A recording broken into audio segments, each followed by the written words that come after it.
Eu sou o Smite, aqui da Academia do Traço, e hoje eu vou falar sobre esse mundo das escritas e da caligrafia e do domínio, né, dessa linguagem. É para todo mundo? Para que área que se interessa pela escrita? Que área? Bem, tem a área das artes gráficas, das artes visuais. O que é arte gráfica e o que é arte visual? Inicialmente, não tem uma diferença tão direta, assim, tão fácil, tá? De colocar o que é arte gráfica e o que é arte visual. Artes visuais é o mundo das artes, de uma maneira geral, Tanto que tem cursos de artes visuais que você tem a pintura, a escultura, e artes gráficas está bem conectado com, por exemplo, a imprensa. Tem artistas gráficos que trabalham com impressão gráfica, isso mesmo. E o cara faz colagem, faz montagem, escreve, caligrafa em cima, fotografa. A fotografia é artes visuais também, e também a arte gráfica.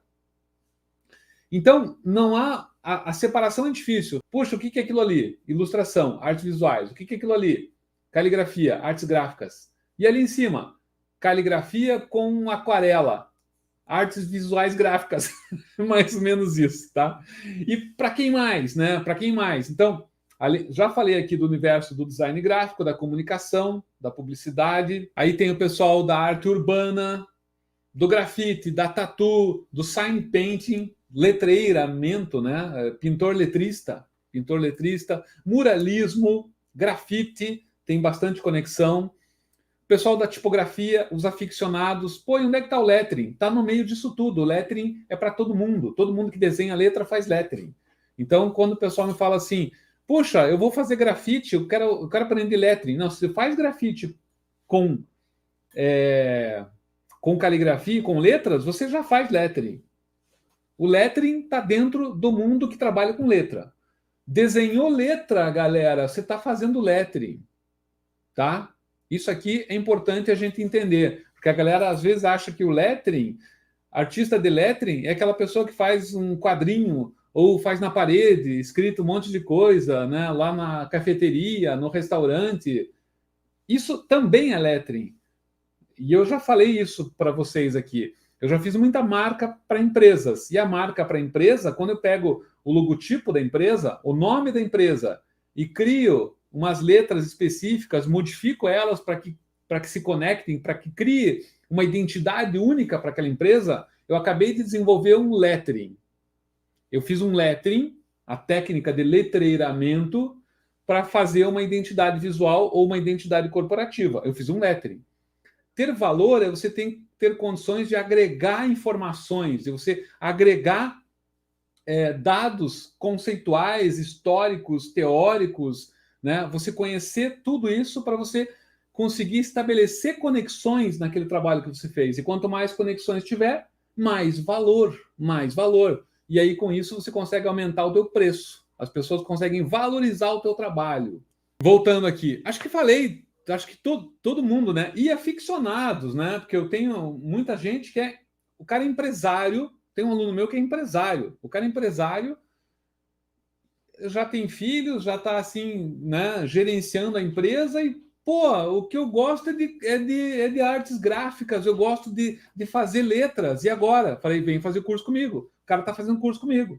Né? Eu vou abrir uma mentoria, ele vai ser o primeiro ali que vai estar na mentoria. Por quê? Porque ele quer um conhecimento, ele quer alguém que oriente para não perder tempo, ele quer um atalho.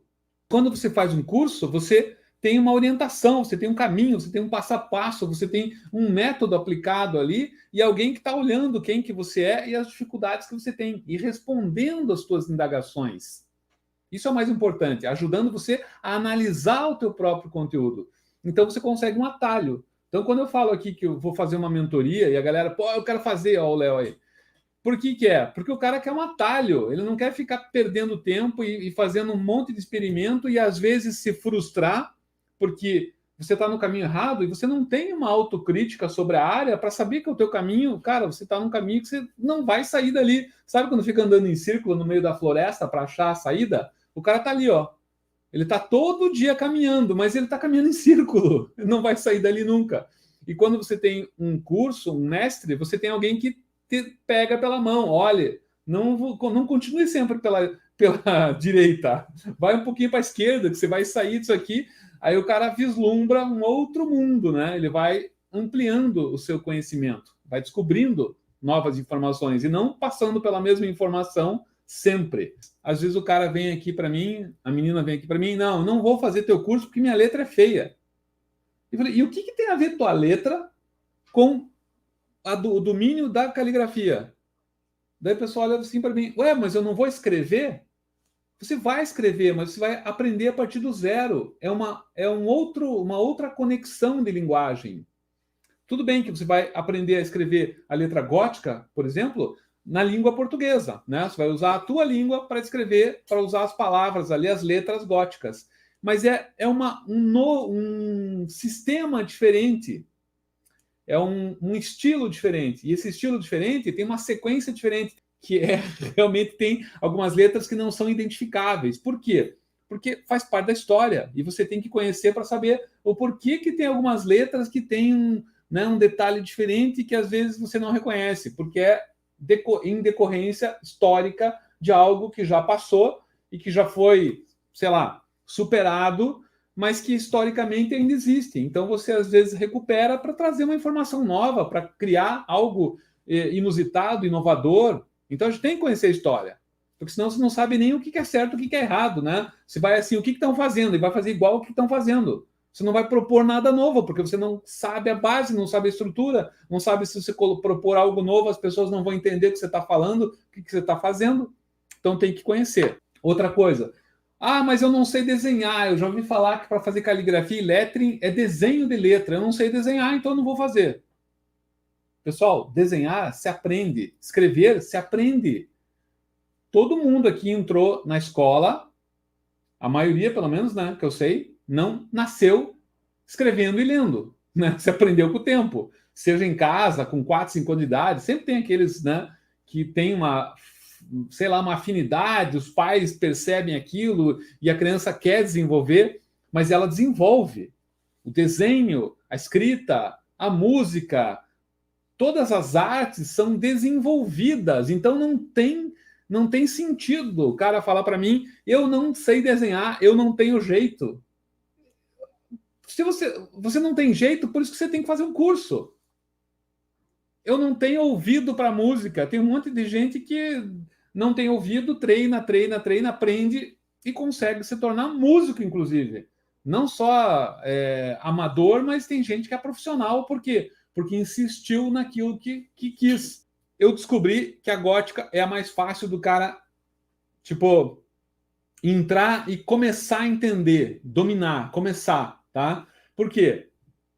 A letra gótica é tipo violão, tá? E tem outras letras, tipo a copperplate, é tipo violino. O que acontece com o violino quando você vai aprender violino?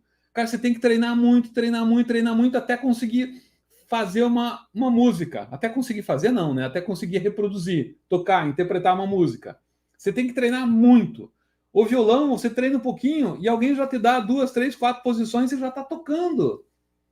Você domina o princípio básico, a estrutura básica, mais rapidamente com o violão. Tanto que o violão é um instrumento super popular, mais popular que o violino. Se o violino fosse mais fácil, até para produzir um violino, não é tão diferente quanto para produzir um violão. Então, ia ter muito mais gente tocando violino do que tocando violão. Claro que não é só isso, né? Mas, assim, eu estou usando uma metáfora comparativa, tá? Então, pensa lá. A letra gótica é o violão e a letra copperplate é o violino. A maioria das pessoas começa pela fundamental, tá? O Edward Johnston, que foi o cara que criou a fundamental, ele criou baseada na Carolingia, de uma Carolingia do século IX lá.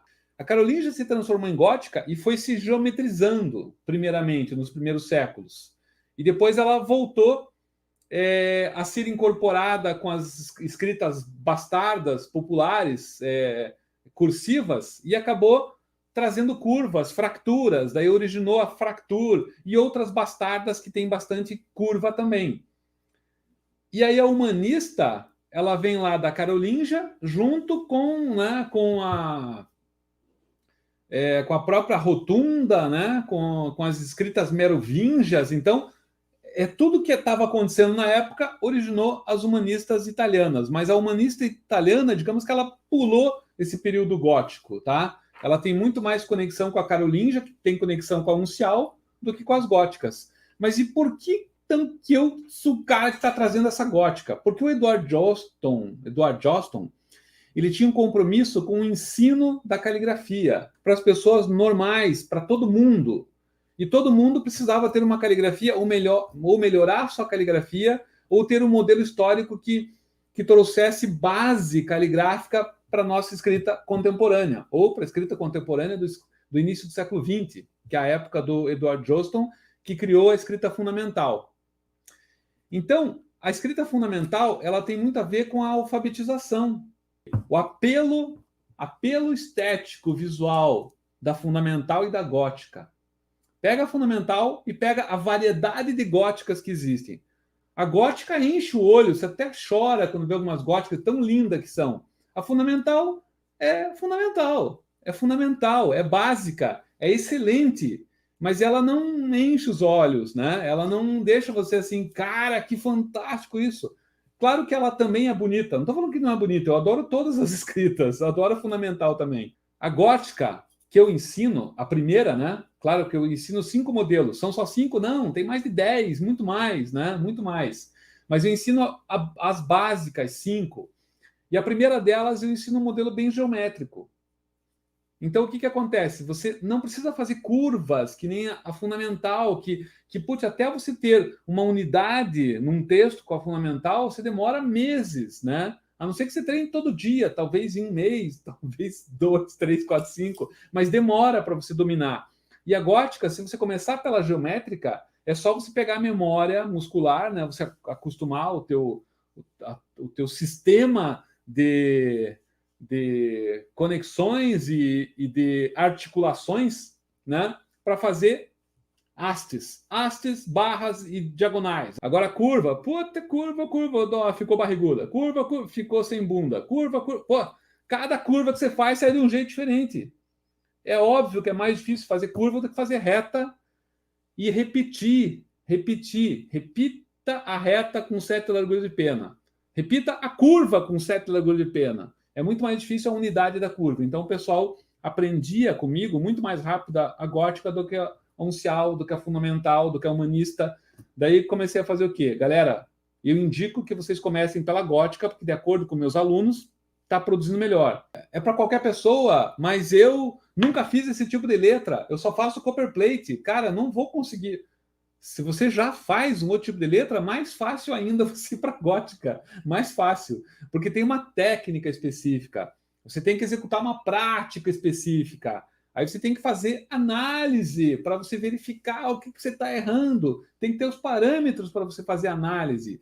E você tem que ter a teoria, a história conectada, para você saber o porquê que você está fazendo aquilo, né? Por que quando você usa um instrumento desse aqui, é diferente de você usar um pincel desse aqui?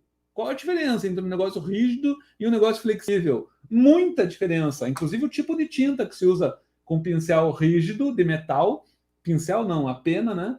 E um pincel de cerdas, tudo fofinha, tudo molinha. Dá para usar nanquim isso aqui? Não, você vai detona meu pincel se usar nanquim isso aqui. Aqui pode. Isso aqui pode usar guache, nanquim, aquarela líquida, qualquer coisa se usa, porque isso aqui é uma pena caseira, né? Ah, e essa peninha aqui? Puxa, essa pena aqui é uma pena de madeira, né? Também é uma pena quadrada, olha lá, quadrada. Essa aqui, por sinal, é tipo um bambu, que um lado do bambu é bem reto, olha só, galera, é a maior sorte do mundo, eu achei essa. E aí eu consegui fazer uma pena bem larga com esse bambu aqui. E a pena de bambu, funciona também? Funciona, ela é mais maleável, mais macia do que a pena de metal, tá? Só que eu não consigo uma pena de bambu com essa largura de pena. Pegar um tolete de bambu assim. Então, o que acontece? Fazer, todo mundo consegue. Todo mundo consegue. É a mesma coisa que falar assim, vou ensinar vocês a desenhar carros, desenhar moto. Pô, tem uma técnica para desenhar moto? Claro que tem. E mesmo que você nunca tenha desenhado, você aprende. A gente aprende qualquer coisa, desde que tenha um método, desde que tenha um passo a passo, Então, assim, é para todo mundo, tá? É para todo mundo. Precisa ter essas penas profissionais para... Pessoal, nem para fazer trabalho profissional você precisa de pena profissional. Você consegue fazer trabalho profissional com pena caseira, se você quiser. Você consegue fazer trabalho profissional com pena de bambu. O que vale é você conhecer a técnica. A técnica. Você tem que ter prática e técnica. O instrumento é um auxiliar. E às vezes depende do resultado que você quer. Se você quer um resultado bem, digamos, original, pô, quanto mais você for com penas alternativas, mais você, digamos assim, você tem variáveis no processo, né? Você tem um arranhão, você tem uma falhazinha, você tem algo que torna o teu trabalho único. Você, caramba, vou explorar isso aqui. Descobri que esse traçado que deu uma falha, vou aplicar agora em todos. Inclusive, você pode usar isso como modelo, digitalizar, vetorizar e criar o teu próprio alfabeto com aquele detalhe que nasceu de um erro. E aí, se você não erra, você não acrescenta esse detalhe nunca. E daí, depois que eu entrei para o design, que eu tive tipografia, comecei a conhecer as outras letras. E aí comecei a ver que todo mundo podia aprender caligrafia, que não era uma coisa daqueles eleitos, né? O cara é um artista, nasceu já artista. O cara é calígrafo, nasceu calígrafo. Não, galera, não. Você adquire a habilidade. Adquire. E esse é o tema que eu estou falando hoje, né? Quem que pode? Todo mundo pode. Valeu, um abraço, galera.